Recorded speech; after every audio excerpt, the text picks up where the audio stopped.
আকীদা আছে বলে তারা আকীদা পোষণ করে, সেই দল হলো, সেই দলের নেতৃত্ব দিচ্ছে একমাত্র জাকের পার্টি। কথা বলুন ঠিক কিনা?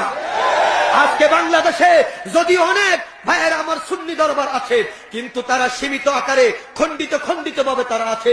আমি আজকে এই সদরপুর স্টেডিয়াম ময়দান থেকে জাকের পার্টির মহামান্য চেয়ারম্যান মহোদয়ের কদম থেকে আমি বলতে চাই, এদেশের যত সুন্নি আলেম আছে, এদেশের যত সুন্নি দরবার আছে, যদি তারা বাঁচতে হয়, যদি তারা ওয়াহাবি খারিজের হাত থেকে রক্ষা পেতে হয়, তাহলে বিশ্ব আলীর কদম ছাড়া এই দেশের মধ্যে বাঁচার কোনো অবস্থা নাই। কথা বলেন ঠিক কিনা? কারণ আল্লাহ পাক বলে দিয়েছেন, জাহাকাল হাক্কু ওয়া জাহাকাল বাতিল ইন্নাল বাতিলা কানা জাহুকা। সত্য সমাগত, মিথ্যা দূরীভূত, সত্যের জয়, সত্যের জয় অবধারিত, অবধারিত। কথা বলেন ঠিক কিনা? যার কারণে আমার কেবলাদান হুজুর বলেছিল, আমার কেবলাদান হুজুর বলেছিল, বাবা আমি পীরানি করার জন্য আসি নাই।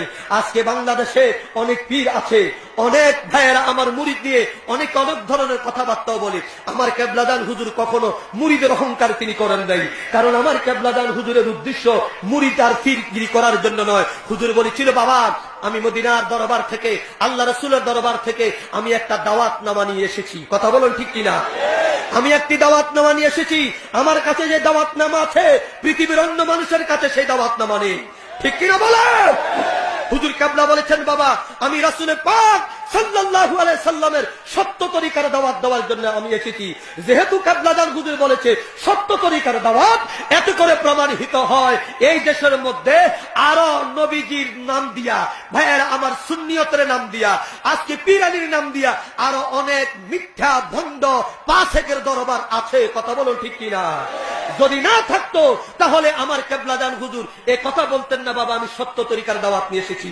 আমার প্রিয় ভাইয়েরা, বলতেছিলাম বাস্তব হলে আল্লাহর ওলিদের দরকার আছে না নাই? মহব্বত বলেন আছে না নাই?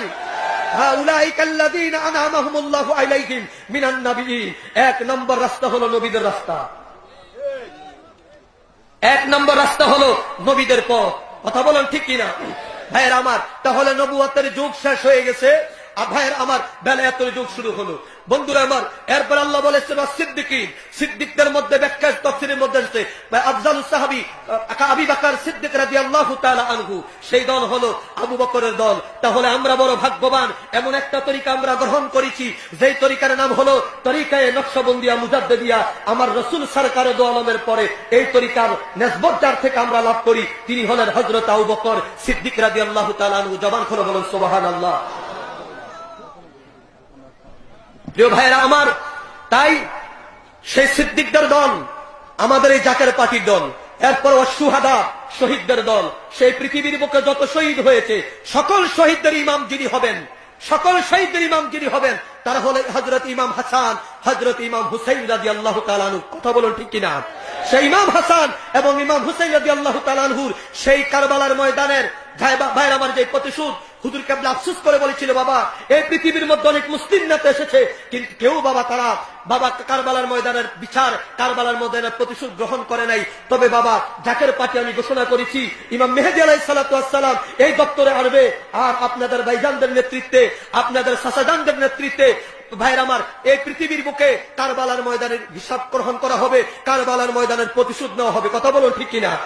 তাই আজকে জাকের পার্টির সর্বোচ্চ নেতা, জাকের পার্টির ভাইয়েরা আমার জাকের পার্টির সর্বোচ্চ নেতা আমাদের পরম শ্রদ্ধেয় আলহাজ হযরত খাজা মিয়া ভাইজান মুজাদ্দিদি, আমাদের পরম শ্রদ্ধেয় আলহাজ হযরত খাজা মেজু ভাইজান মুজাদ্দিদি সাহেবের সাথে আজকে ভাইয়েরা আমার সুর মিলে জাকের পার্টির সিনিয়র ভাইস চেয়ারম্যান আমাদের পরম শ্রদ্ধেয় হযরত খাজা মিয়া হযরত খাজা মিয়া সাজাদান হুজুর মুজাদ্দিদি সাহেব, হযরত খাজা মেজু সাজাদান হুজুর মুজাদ্দিদি সাহেব ইতিমধ্যেই তারা শুধু বাংলাদেশ নয়, শুধু সদরপুর নয়, বিশ্বের প্রত্যেকটি দেশে দেশে সফর করে করে এই সত্য তরিকার দাওয়াত দিয়ে যাচ্ছে। কথা বলুন ঠিক কিনা?